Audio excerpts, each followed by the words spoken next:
Some stories are hard to tell. An 18-month-old toddler is rushed to hospital. Doctors examine him quietly but urgently. A caregiver offers an explanation. It sounds simple and ordinary. But as the hours pass, that explanation doesn't stay the same. The events unfolded in Donaldsonville, Georgia, in the US. A small town where nothing like this was expected to happen. Romeo Angeles was 18 months old. At that age, falling was normal. Toddlers stumble. They tip forward, they lose balance, they cry, then they get back up and they do it again.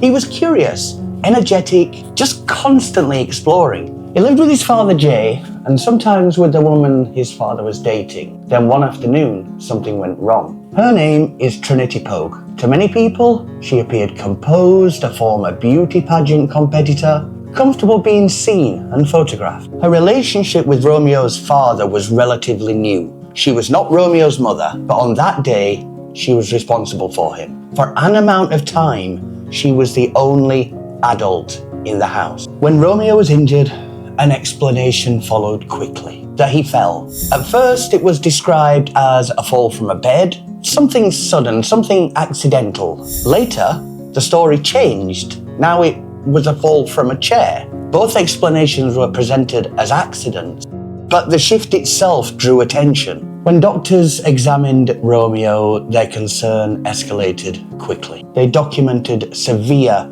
head trauma, injuries far beyond what they typically see from short household falls. That discrepancy mattered enough that medical staff contacted authorities and began documenting everything very carefully. Romeo's father Jay had been out briefly.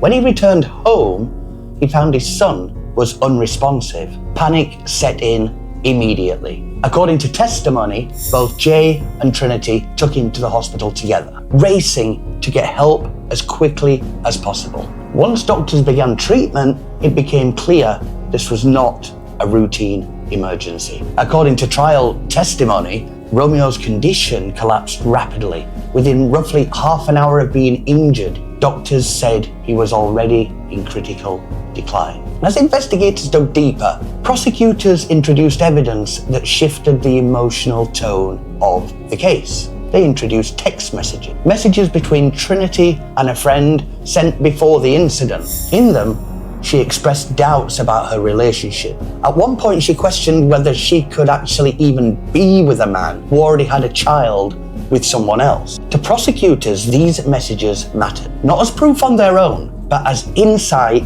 into her mindset, into what she was thinking. Investigators then reconstructed the timeline minute by minute. They identified a narrow window when Romeo's injuries must have occurred, and during that window, only one adult was with him. From that point on, the focus of the investigation narrowed sharply. With the investigation focused, authorities took their next step. Trinity was arrested in connection with Romeo's injuries and ultimately his death. The arrest marked a clear shift from questions to accusation. From this point forward, there was no longer hypothetical.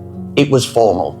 It happened and it was headed somewhere irreversible. The case eventually moved into a courtroom. Prosecutors laid out their argument. The injuries, the changing explanation, the narrow window of time, and the text messages. The defense pushed back. Of course they did. They argued no one saw the injury occur, that doubt remained, and that doubt mattered. After deliberation, the jury returned with a mixed decision.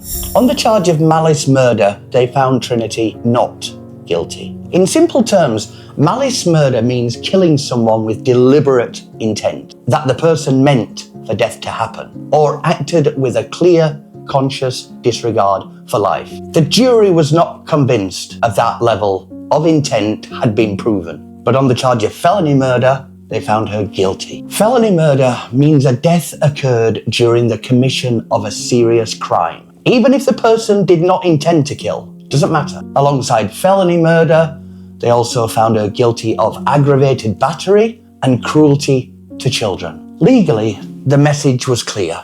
The jury rejected premeditation, but they accepted responsibility. For a brief instant, the first not guilty verdict seemed to register with Trinity. A flicker of relief, maybe. almost as if she believed she might have escaped the worst of this. But as the remaining guilty verdicts were read aloud, that illusion collapsed. No freedom, only finality. No one ever testified to seeing what happened in those moments. There was no confession, no camera, no single explanation that everyone agreed on. What the jury decided instead was simpler. Whatever happened, it wasn't an accident. And for Romeo, that was enough to change everything. Until next time.